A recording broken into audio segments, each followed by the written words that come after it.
यह भी प्रेम कविताएं। जी। एक, प्रेम को लेकर इतनी सारी धारणाएं चल पड़ी हैं कि ये समझना मुश्किल हो गया है कि प्रेम क्या है।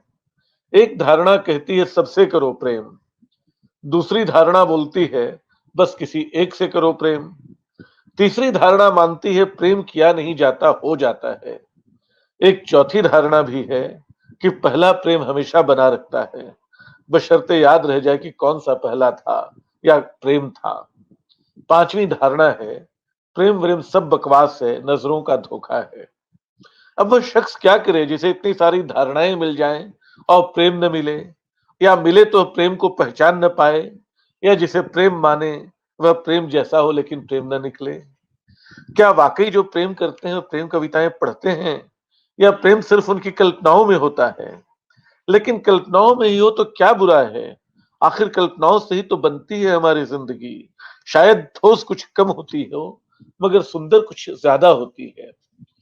और इसमें यह सुविधा होती है कि आप अपने दुनिया को, अपने प्रेम को मनचाहे ढंग से बार बार रचें, सिरजें और नया करते हैं।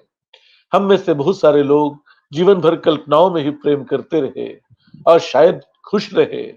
किस काल्पनिक प्रेम ने भी किया उनका जीवन समृद्ध।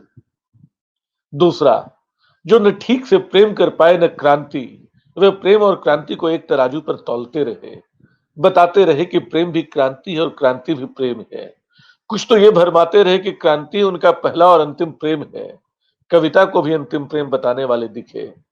प्रेम के नाम पर शख्सियतें भी कई याद आती रहीं, मजनू जैसे दीवाने और लैला जैसी दुस्साहसी लड़कियां, और इन दोनों से बहुत दूर खड़ा शायद बेखबर भी अपना कबीर जो कभी राम के प्रेम में डूबा मिला और कभी सिर काटकर प्रेम हासिल करने की तजवीज बताता रहा। न जाने कितनी प्रेम कविताएं लिखी गई, न जाने कितने प्रेमी नायक खड़े हुए, न जाने कितनी फिल्मों में कितनी कितनी बार कितनी कितनी तरह से कल्पनाओं के सैकड़ों इंद्रधनुषीय रंग लेकर रचा जाता रहा प्रेम। लेकिन जिन्होंने किया उन्होंने भी पाया प्रेम का इतना पसरा हुआ रायता किसी काम नहीं आया। जब हुआ हर बार बिल्कुल नया सा लगा, जिसकी कोई मिसाल कहीं हो ही नहीं सकती थी, जिसमें छुआ अनछुआ जो कुछ हुआ पहली बार हुआ।